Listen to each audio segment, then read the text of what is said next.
ना हो हर कवन रे संदे जय हो डाली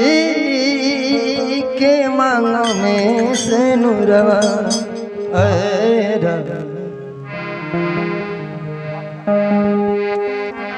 हर डाली के मांग में से नूरवा का पियावा पड़ैले कवन दे डाली के मांग में से नूरवा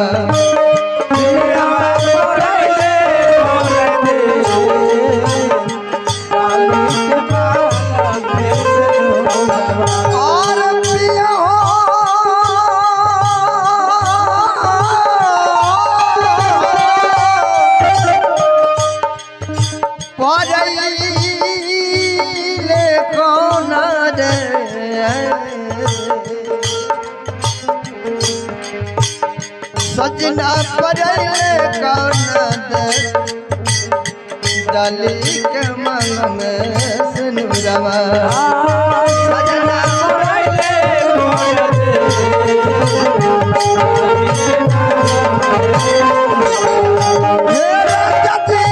पड़ैले कौन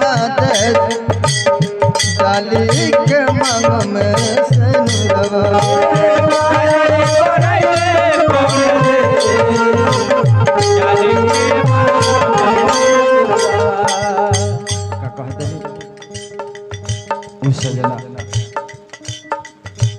छीन लिहल जिंदगी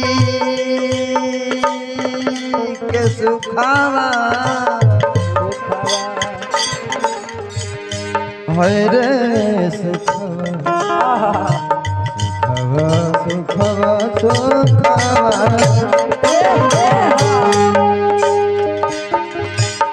छीन लिहल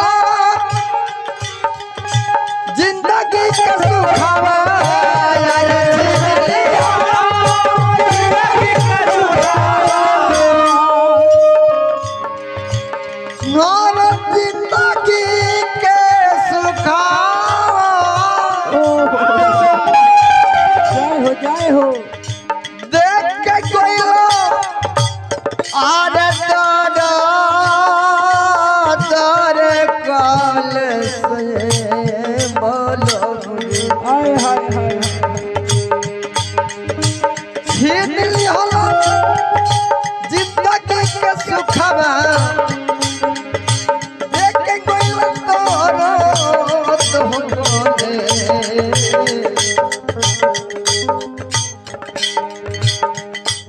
हर जोहत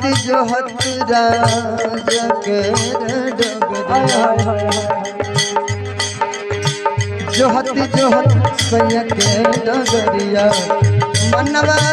भैल मधे जोहत सैया के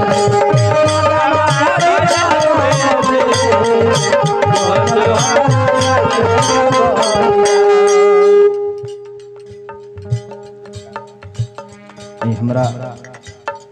आदरणीय पिताजी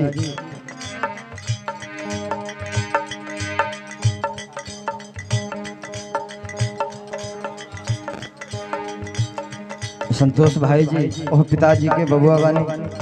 बेटा बानी बहुत बहुत पुरस्कार अभिनंदन वंदन स्वागत मालिक से प्रार्थना ये मालिक और दिवंगत आत्मा के शांति प्रदान करी इंद्र के आसन के बगल में आसन मिलो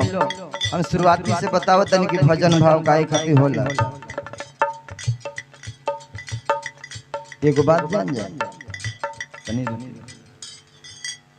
हमनी के हैं ई बात तेरा कहला कि ना है लेकिन बताओ तनी पीतर नेवतला के मतलब का काहे पीतर नेवतला है वाह वाह कुछ ज्ञानी लोग बतावता अरे जोहत राजा के डगरिया अरे मनवा भइल मधे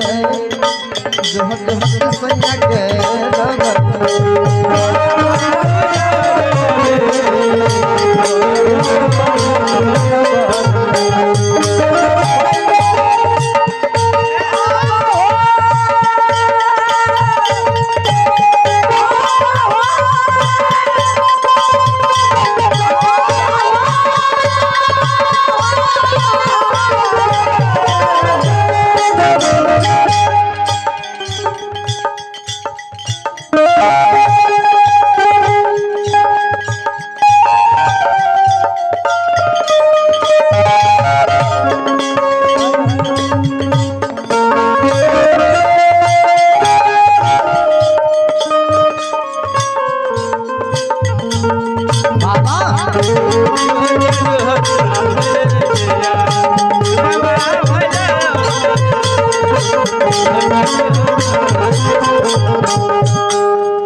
एगो खिस्सा कहे लोग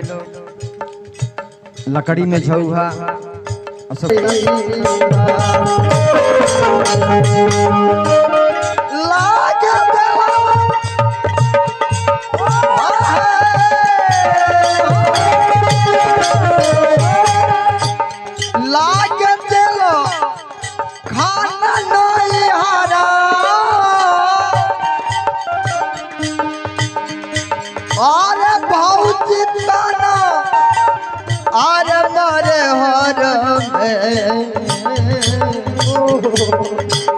नैहर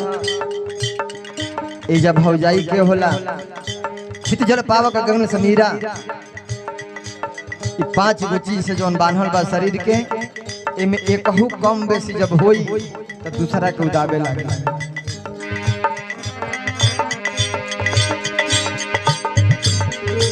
लागे चलो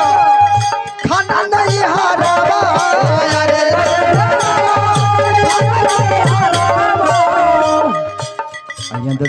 जी संजय बाबू बहुत बहुत पुरस्कार देने हार्दिक हार्दिक अभिनंदन वंदन स्वागत बा भगवान से प्रार्थना दिवंगत आत्मा के शांति प्रदान करी मालिक और व्यास गिरी में 4 चांद लागो हमनी के रौरी गौनई में पीछे बैठ के झाल बजाई सन कहाँ का बोली है लागे गेलो खाना नहीं हारवा मोर भौजिताना मारे हर में सुझत नहीं खे कवनो रे डगरिया सुझत नहीं खे कवनो डगरिया ससुरा भैया परदेश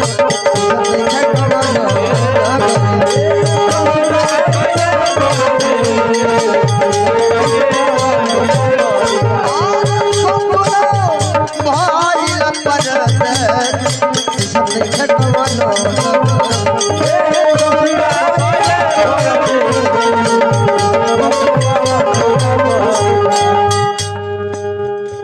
अपना उनकरा के कब याद कइल जाला जब सगरी ओर से लोग थाक जाला तब उनके याद करेला जेकरा के साजन बतावल बा परदेसी बतावल बा बलमुआ बतावल बा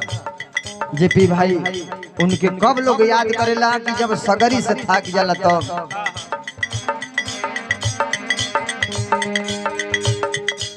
सूखी गईले अखिया के लोरावा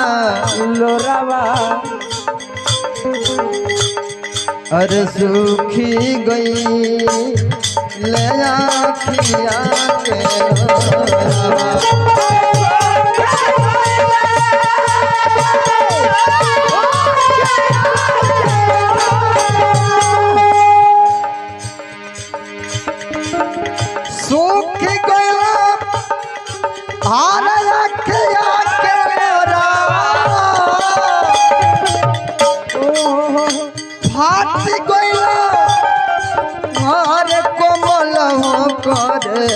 भले भैले चंद्रिका बेदर्द आरे भले भैले चंद्रिका बेदर्द जुड़िए तो अरे भले भैले चंद्रिका बेदर्द तक कमरे तन के सर्विस